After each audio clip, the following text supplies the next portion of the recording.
নমস্কার। আজ ভাগবত পুরাণ থেকে অজমিলের কাহিনী সম্বন্ধে সংক্ষিপ্ত আকারে আপনাদের সঙ্গে কিছু তুলে ধরব। আপনাদের ভালো লাগলে আপনারা সাবস্ক্রাইব করবেন এবং প্রথম থেকে শেষ পর্যন্ত মনোযোগ সহকারে শুনবেন। আলোচনা শুরু করলাম। অজমিল ছিলেন কাশী দেশের এক সজ্জন পণ্ডিত ও ধর্মপরায়ণ ব্রাহ্মণের পুত্র।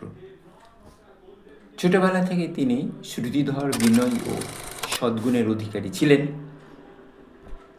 তিনি গুরুগৃহে থেকে বেদ, বেদান্ত, আচার বিচার লিখতেন এবং ব্রহ্মচারী জীবনযাপন করতেন।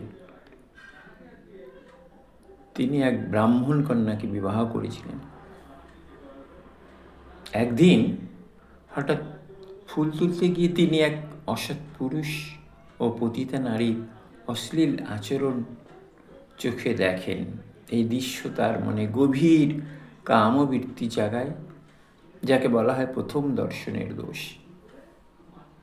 অজমিল নিজের মনকে দমন করতে পারেননি। এই অভ্যন্তরীণ পরাজয়ই তাকে পাপের পথে ঠেলে দেয়। ধীরে ধীরে অজমিল ওই পতিতা নারীর প্রতি আকৃষ্ট হয়ে পড়েন এবং সমস্ত ধর্মের জীবন, সমস্ত পরিচর্যা বাদ দিয়ে তার সঙ্গে থাকতে শুরু করেন। তিনি নিজের পিতামাতা, স্ত্রী, গুরু সকলকে ভুলে গিয়ে অধার্মিক জীবনযাপন গ্রহণ করেন। অজমিল পতিতাকে নিয়ে সংসার শুরু করেন এবং পাপাচারময় জীবনযাপন করেন। তার 10টি সন্তান জন্মায়। ছোট ছেলের প্রতি তার স্নেহটা বেশি ছিল, তাই তার নাম রেখেছিলেন নারায়ণ।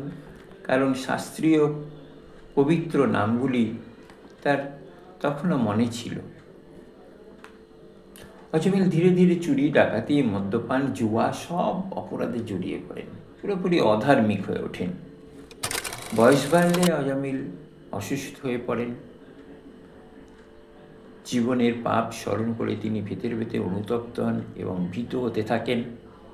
একদিন মৃত্যুর সময় ঘনিয়ে এলে তিনি ভয়ঙ্কর যমদূত এসে তাকে নিতে চেষ্টা করেন। যমদূতদের দেখে অজমিল জোরে চিৎকার করে তার ছোট ছেলেকে ডাকেন, নারায়ণ, নারায়ণ। যদিও তিনি ভগবানকে ডাকেননি, ডাকছিলেন ভগবান নারায়ণের নাম।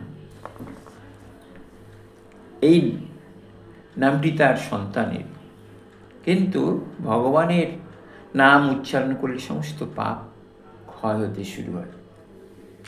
অজমিলের মুখে নারায়ণ নাম শুনে আকাশ থেকে 3জন দিব্য বিষ্ণুদূত এসে হাজির হলেন।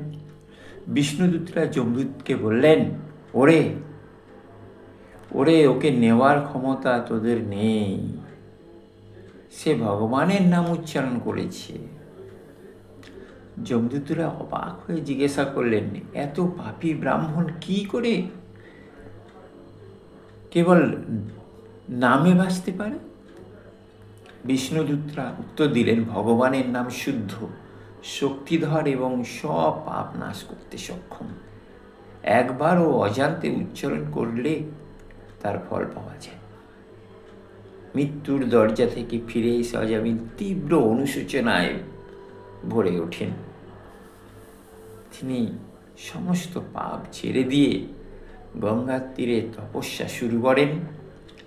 তিনি ভগবানকে স্মরণ করে স্বচ্ছ সৎ পরোপকারী জীবনযাপন করেন।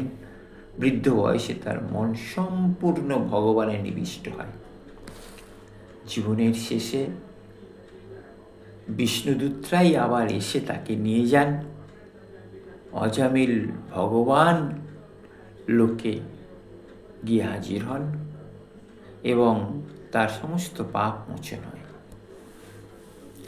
আমরা এই কাহিনীতে কিছু মূল